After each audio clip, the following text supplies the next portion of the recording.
खुशियाँ आपके आंगन में आए, जीवन में नई उम्मीदें सजाए। मकर संक्रांति का ये पावन पर्व आपको ढेर सारी खुशियाँ दिलाए। ओम नमः शिवाय। सुनते हैं मकर संक्रांति पर धर्मराज की कहानी। हमारे हिंदू धर्म में कोई भी ऐसा त्यौहार का कार्य नहीं किया जाता जिसके पीछे कोई लॉजिक या कहानी ना हो। हमारे धर्म में हर एक संस्कार, हर एक पूजा प्रार्थना या कोई भी चीज़ क्यों ना हो, उसके पीछे कोई ना कोई वैज्ञानिक कारण या कहानी अवश्य होती है।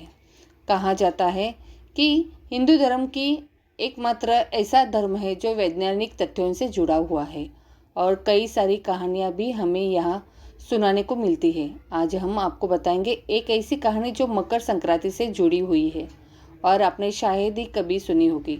यह है मकर संक्रांति धर्मराज की कहानी। इसमें आपको धर्मराज के व्रत और उनकी एक कहानी बताने जा रहे हैं। ऐसा कहा जाता है कि इस कहानी को सुनने और व्रत करने से मोक्ष एवं स्वर्ग की प्राप्ति होती है। एक समय की बात है जब पृथ्वी लोक पर बब्रुवाहन नामक एक राजा हुआ करता था। उनका राज्य बड़ा ही सुखद था, समृद्ध था एवं राजा भी बड़े दयालु थे। इसी राज्य में एक ब्राह्मण हरिदास भी निवास करता था। हरिदास एक तपस्वी था एवं उसका विवाह गुणवती से हुआ था, जो कि बहुत ही सुशील, धर्मवती एवं पतिव्रता महिला थी। गुणवती ने जीवन भर में सभी देवी देवताओं की उपासना की और सभी प्रकार के व्रत किए एवं दान धर्म भी किया करती थी। इसके अलावा अतिथि सेवा को भी वह अपना धर्म मानती थी। ऐसे ही हंसी खुशी और ईश्वर की उपासना करते हुए वह वृद्ध हो गई। जब उसकी मृत्यु हुई तो यम धर्मराज के दूत उसे अपने साथ धर्मराजपुर ले गए।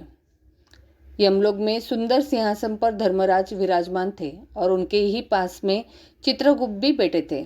आपको पता ही होगा कि चित्रगुप्त के पास सभी प्राणियों के पाप पुण्य का लेखा होता है।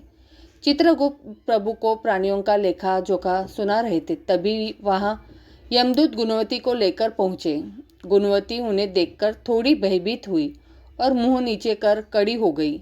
चित्रगुप्त ने गुणवती का ब्यौरा निकाला और धर्मराज को बताया। धर्मराज ने पूरा ब्यौरा देखा और वे प्रसन्न हुए, परंतु फिर भी उनके मुख मंडल पर थोड़ी भी उदासी छाई हुई थी। यह देखकर गुणवती ने पूछा, हे प्रभु, मैंने तो सारे सत्कर्म ही किए, फिर भी आपके मुख पर यह उदासी छाई है। इसका कारण क्या है? कृपा करके मुझे बताइए प्रभु, मुझसे क्या भूल हुई है? यम धर्मराज ने उत्तर में कहा, हे देवी, तुमने सभी देवताओं के व्रत किए हैं, उपासना की है, परंतु कभी तुमने मेरे नाम से कुछ पूजा या पाठ, कोई भी दान धर्म नहीं किया है। धर्मराज की यह बात सुनते ही गुणवती क्षमा याचना करने लगी और कहने लगी, हे प्रभु, मुझे आपकी उपासना के बारे में कुछ ज्ञात नहीं, मैं नहीं जानती आपकी उपासना कैसे करते हैं। कृपा करके मुझे वह उपाय बताइए प्रभु, जिससे कि सभी मनुष्य आपकी कृपा के पात्र बन सके। यह सुनकर गुणवती ने धर्मराज जी से क्षमा याचना की और कहा कि मैं आपकी उपासना नहीं जानती थी, कृपा करके वो उपाय बताइए जिससे सभी मनुष्य आपकी कृपा के पात्र बन सके। मैं आपके मुख से आपकी भक्ति का मार्ग सुनना चाहती हूँ और मेरी यह इच्छा है कि मृत्यु लोक पर वापस जाकर आपकी भक्ति करूं और सभी लोगों को भी इसके बारे में बताऊं। धर्मराज जी ने उसकी विनती सुनकर बताया, जिस दिन सूर्य देव उत्तरायण में प्रवेश करते हैं, यानी कि मकर संक्रांति के दिन मेरी पूजा शुरू करना चाहिए और उस दिन से लेकर पूरे 1 वर्ष तक मेरी पूजा करते हुए एक कथा सुननी चाहिए और एक दिन भी पूजा या कथा नहीं छूटनी चाहिए। साथ ही पूजा करने वाले व्यक्ति को धर्म के इन 10 नियमों का पालन करना चाहिए। 1. धीरज रखना एवं संतुष्ट रहना। 2. अपने मन को वश में रखना और सभी को क्षमा करना। 3. चोरी या अन्य दुष्कर्म नहीं करना चाहिए। 4. मानसिक एवं शारीरिक शुद्धि, यानी पर पुरुष एवं पर स्त्री से बचाकर रखना। अपनी इंद्रियों को वश में रखना। 6. बुरे विचारों को अपने मन में न लाना, यानी कि बुद्धि को पवित्र रखना। 7. पूजा पाठ एवं दान पुण्य इत्यादि करना। 8. व्रत करना एवं व्रत की कहानी सुनना। 9. सच बोलना एवं सभी से अच्छा व सच्चा व्यवहार करना। 10वां, क्रोध ना करना। धर्म के इन सभी 10 लक्षणों का पालन करते हुए पूरे 1 वर्ष तक मेरी कथा नियम से सुने, दान पुण्य व परोपकार करें एवं अगली मकर संक्रांति पर इस व्रत का उद्यापन करें। अपने सामर्थ्य से मेरी एक मूर्ति बनाकर विधि विधान से प्राण प्रतिष्ठा करवाकर हवम पूजन करें एवं साथ ही चित्रगुप्त की भी पूजा करें एवं काले तिल के लड्डू का भोग लगाए, ब्राह्मण भोज करवाए व बांस की टोकरी में 5 सेर अनाज का दान करें। इसके अलावा गरीबों या ज़रूरतमंद को गद्दा, तकिया, कंबल, छप्पन, लोटा व वस्त्र आदि का दान करें। हो सके तो गौदान करें। धर्मराज से व्रत की पूरा कथा सुनकर गुणवती ने पुनः धर्मराज से प्रार्थना की और कहा, हे प्रभु, आप एक बारे फर धर्मराज की बातें सुनकर गुणवती ने विनती की, हे प्रभु, मुझे फिर से मृत्युलोक में जाने दीजिए जिससे मैं आपके व्रत को करूं और इस व्रत का प्रचार भी लोगों में कर सकूं। इस पर यम राज ने अपनी सहमति दी। धरती लोक पर गुणवती पुनः जीवित हो उठी और उसके परिजन प्रसन्न हुए। गुणवती ने धर्मराज से हुए वार्तालाप के बारे में अपने पतिदेव को बताया और कहा कि हम यह व्रत अवश्य करेंगे और धर्म के नियमों का पालन भी करेंगे। मकर संक्रांति आते ही गुणवती और उसके पति ने व्रत शुरू कर दिया और 1 वर्ष पश्चात इसका उद्यापन किया। इसी व्रत के प्रभाव से उन पर धर्मराज की कृपा हुई और उन्हें मोक्ष की प्राप्ति हुई। कथा का समापन हुआ। तो बोलो यम धर्मराज की जय। आगे सुनते हैं राई की कहानी। एक समय की बात है, एक गांव में एक ब्राह्मण रहता था। उसके राई नाम की लड़की थी। भगवान मालिक का वेश करके बैठ गए। बेटी ने कहा, मैं बेर लेकर आऊँ? माँ ने कहा, ले आ। राई बेर लेने गई, तब भगवान ने उसकी आँख में मिट्टी डाल दी और वो रोती रोती माँ के पास आई। माँ ने कहा, तू क्यों रोती है? तब बेटी बोली, मालिन ने आँख में मिट्टी डाल दी। तब माँ बेटी के साथ गई। माँ ने मालिन के बारे में पूछा। उन्होंने कहा, वो तो चली गई। थोड़ी देर दूर पर भगवान वैद्य बनकर बैठ गए। वैद्य जी को माँ ने कहा कि मेरी बेटी के आँख में से रेत निकाल दो। तब भगवान बोले, मैं रेत जब निकालूं तेरी बेटी की शादी मुझसे कर। जब माँ ने हाँ कर दी तो वापस घर आई और अपने पति से सारी बात बताई, शादी की भी। अपने पति को शादी के लिए सामान लाने को कहा और राई की शादी एकादशी की पक्की हुई। वो गुड़ आदि सामान लेने दुकानदार के पास गया। उन्होंने मना कर दिया कि हम तो भगवान की शादी में सामान देंगे, तुम्हें नहीं। सुनाकर बाजार के सभी लोगों ने सामान देने को मना कर दिया।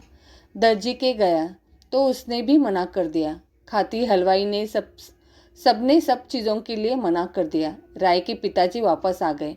पड़ोसन को तो गीत गाने के लिए कहा तो उन्होंने भी पैसे खातिर मना कर दिया।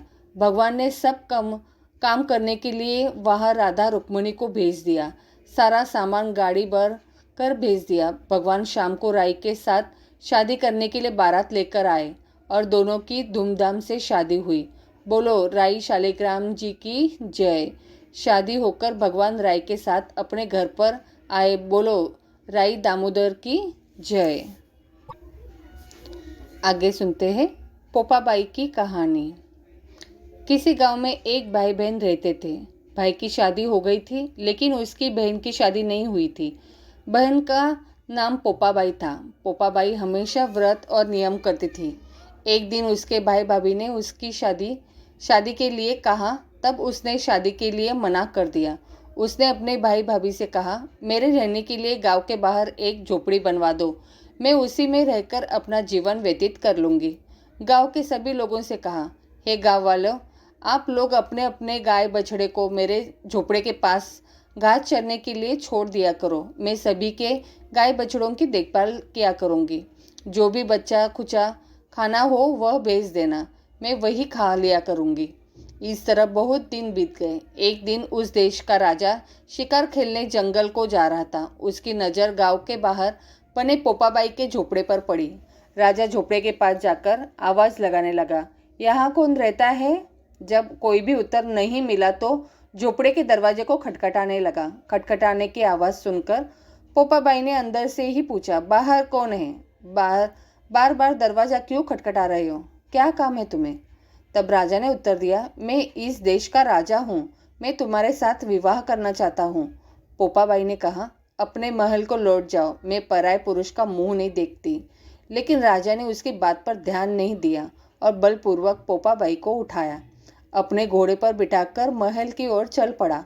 पोपाबाई ने राजा को श्राप दिया, हे राजा, तेरा राजपाट सब नष्ट हो जाएगा। महल में पहुंचकर राजा ने अपनी रानियों से सारी बात बताई। पूरी बात सुनकर रानियों ने राजा से अनुरोध किया कि पोपाबाई को सही सलामत उसकी झोपड़ी में छोड़ आए। रानियों के कहेनुसार राजा पोपाबाई को उसकी झोपड़ी पर छोड़ने चला गया। रास्ते में पाप की नदी आई जिसमें राजा डूब गया। पोपाबाई की मृत्यु के बाद धर्मराज के दरबार में पहुंची। वहां धर्मराज ने उसे स्वर्ग का राज दिया। किसी गांव के एक सेठ सेठानी की मृत्यु हुई। वे दोनों मृत्यु लोक से स्वर्ग लोक को आए, लेकिन स्वर्ग का दरवाजा बंद पड़ा था। उन दोनों ने धर्मराज से स्वर्ग का द्वार खोलने के लिए विनती की। तब धर्मराज ने कहा, इस पर पोपाबाई का राज है। सेठ सेठानी ने कहा, हम पोपाबाई को नहीं जानते। तब धर्मराज ने कहा कि मैं तुम दोनों को 7 दिन के लिए मृत्युलोक में भेजता हूँ। वहाँ जाकर 8 खोपरा से राही भरकर 5 कपड़ा ऊपर रखकर कहानी सुनना और उद्यापन करना और इस प्रकार कहना, राज है पोपाबाई का, लेखा लेगी राई राई का, बोलो पोपाबाई की जय।